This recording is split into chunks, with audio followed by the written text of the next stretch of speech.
também a Priscila Pamela, que é a presidenta aí da comissão, da Comissão de Política Criminal e Penitenciária da OAB de São Paulo, o Abdael Ambruster, que é o agente de segurança penitenciária, também é integrante dos policiais antifascismo. Convidado também, na verdade o Fábio acho que não chegou, né? Então, depois quando chegar a gente integra aqui na mesa. Bom, pessoal, até para a gente começar aqui nessa audiência pública, não vou me alongar, vou deixar a fala aqui com os demais participantes, com os mais integrantes aqui da mesa, para que a gente possa ouvir o público. Acho que isso que é muito importante, né? Que a gente possa aqui dialogar em relação a esse assunto, esse tema aí que se iniciou desde a campanha do governador. Então, antes de assumir, já se iniciou essas tratativas aí, já havia essa promessa, né, das privatizações aí dos presídios, das unidades prisionais, e que depois acabou, claro, se tornando aí um programa de governo como já era previsto.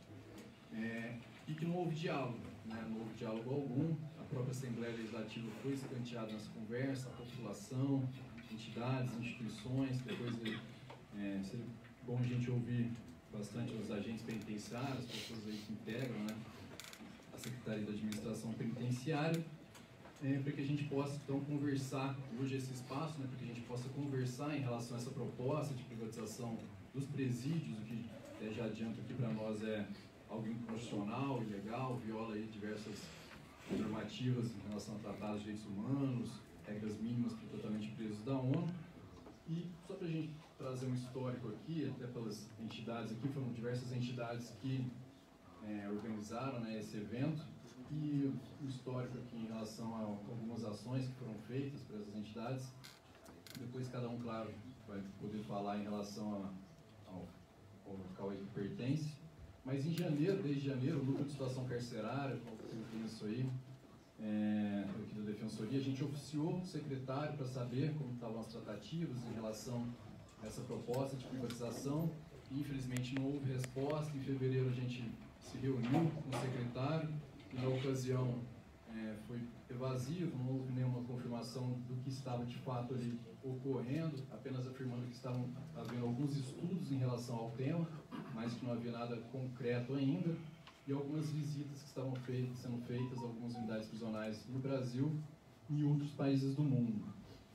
Contudo, nesse mesmo período, o próprio governador já informava em diversos locais, como vocês sabem aí, através da mídia, que algumas unidades prisionais seriam privatizadas, já tocando em alguns pontos específicos, quantas unidades, quais unidades que seriam ali privatizadas num primeiro momento.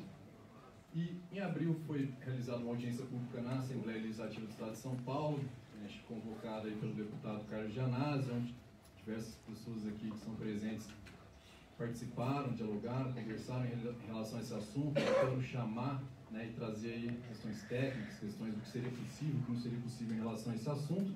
E também, à mesma época, a SAP acabou lançando um edital, né, de chamamento para uma audiência pública que seria realizada, assim como um termo de referência dizendo quais serviços seriam delegados à iniciativa privada.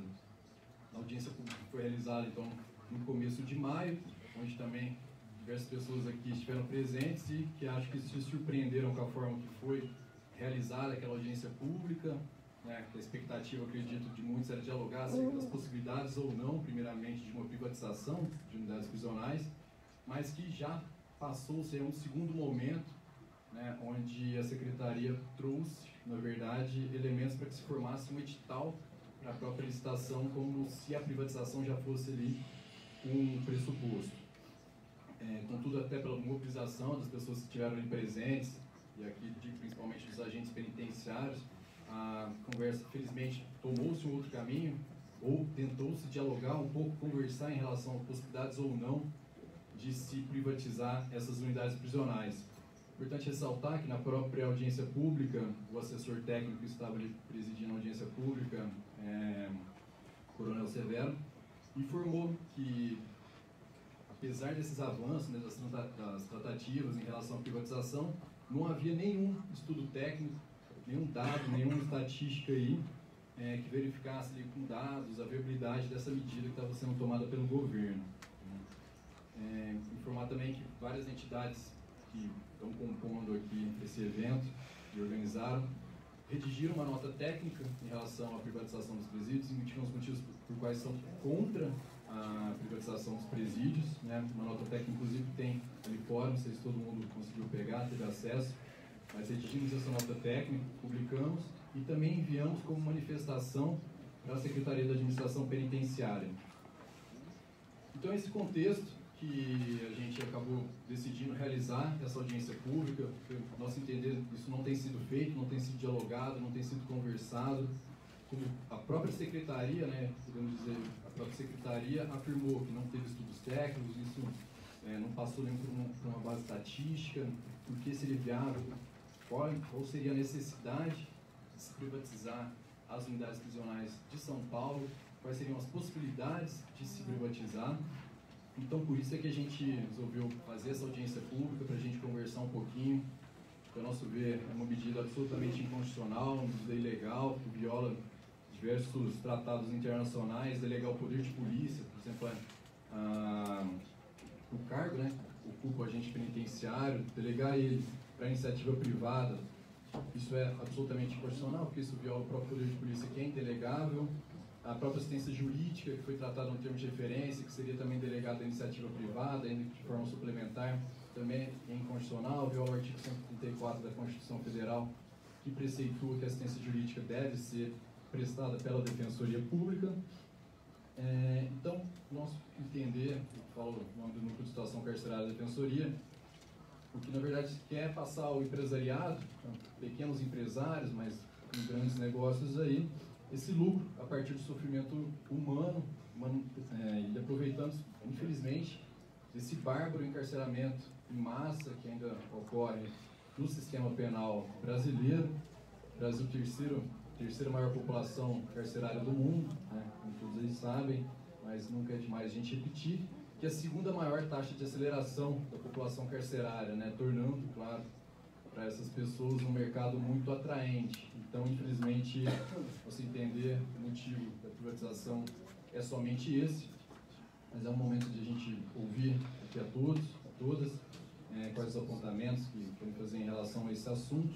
Vou passar depois a palavra para cada uma das pessoas que estão aqui à mesa. Também aqui, cumprimentar o Fábio, que chegou, o Fábio da Amparado e também da Frente Estadual pelo Encarceramento de São Paulo. E depois a gente abre a palavra para quem quiser participar, quem quiser se manifestar. A gente estabeleceu um limite de 3 minutos por fala, tá bom?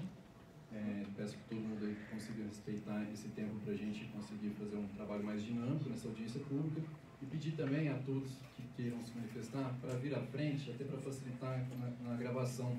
Essa audiência pública está sendo gravada aqui pela Escola da Defensoria, bem como transmitida online pelo Instituto Brasileiro de Ciências Criminais. Então é importante até para que a gente depois possa, conforme se for evoluindo esse processo de privatização, talvez a gente tenha que tomar algumas medidas, e é importante a gente ter essa audiência pública gravada, tudo que foi relatado nela. Pedir também para